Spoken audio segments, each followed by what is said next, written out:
What's going on, beautiful tribe?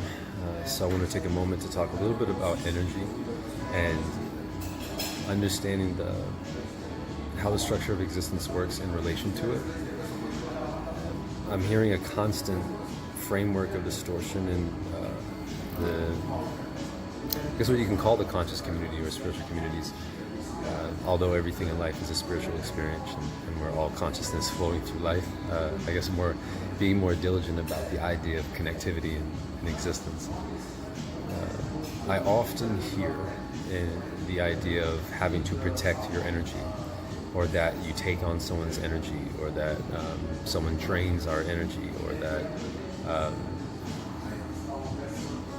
anything that has you experiencing the idea of life outside of yourself.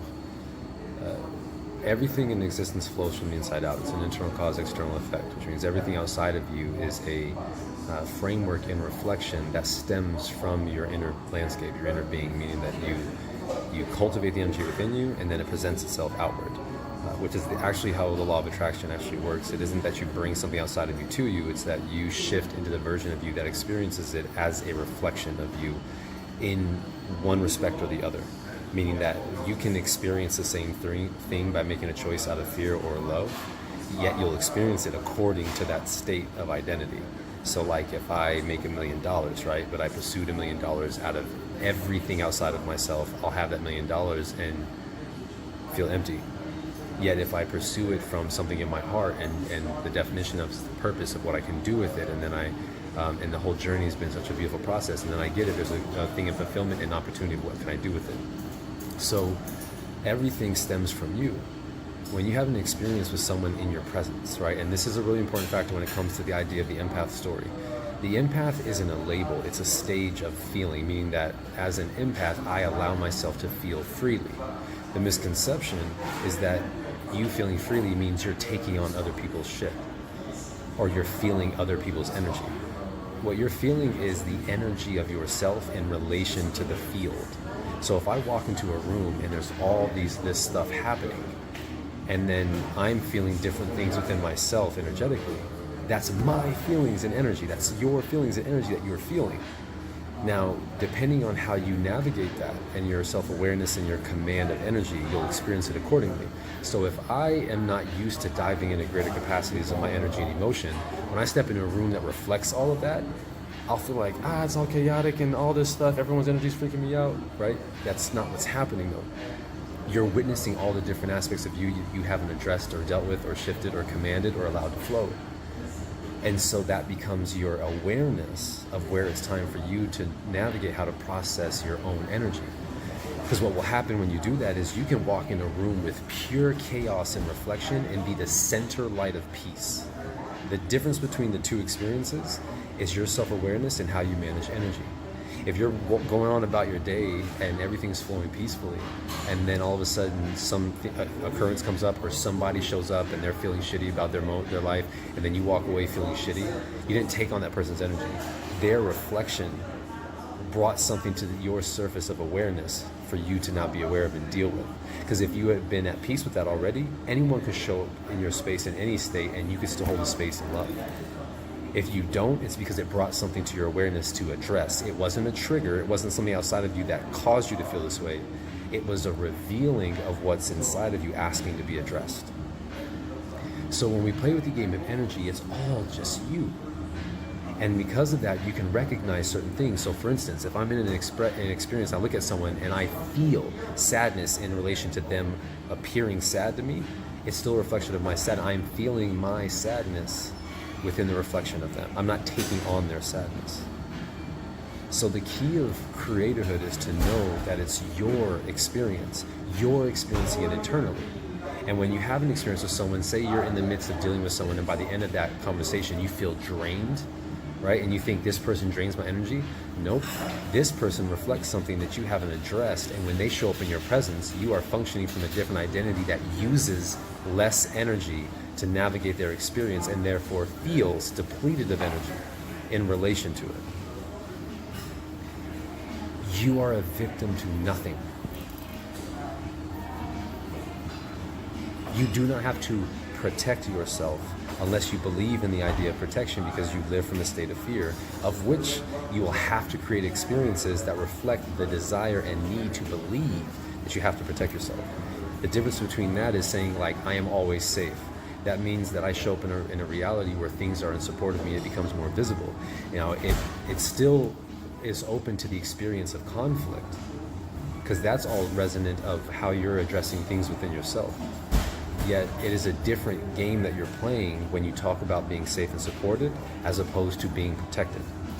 It's two different belief systems and therefore two different ways of experiencing reality. So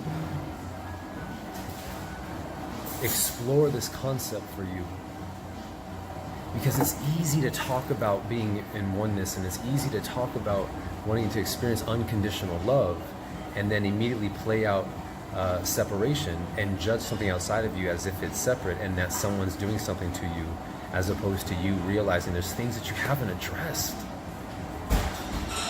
And what's also even more important with that is when you do have the experience of what you consider someone that is draining your energy, it's reflective of patterns that you have to address and shift. And if you take that experience, you'll navigate it and shift it. If you pass it off as it's that person, that shit is going to be waiting for another opportunity to show up and present yourself. And that goes back to the video about toxic people, toxic relationships. That's all that is. Even the concept of energy vampires, because the difference is the identity you're being and the standards you set for your life. Like, if I choose to set a standard of the people that I want to interact with and connect with and build upon, I'll experience a reality that shows that up. Now, that does not mean that I won't experience different variations of energy. That's the other misconception, right? When we talk about law of attraction, you think that, well, you'll only gravitate with like-minded people. No, you will gravitate with what serves you stepping into your greatest expression.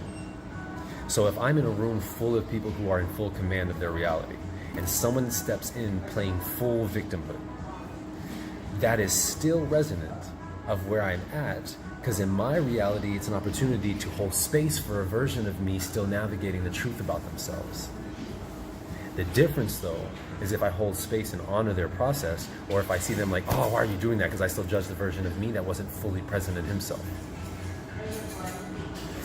Right? And the gift of that is also being able to offer guidance for someone, but not like force it upon them. And then knowing how to establish the boundary. So if they're there and they keep playing out, it's like, look, do you just want to complain and take no responsibility for your life? Are you just looking for a savior? Or do you really want to change and step into an empowered state? And if they're like, I want to do it a little more, cool, I'll hold space for you. Just know that I won't stick around that long for that. Right? Like, you know, because it's still going to be your choice. And it's a different energy, because I want to be around people who are willing to face their shit. That's my standard.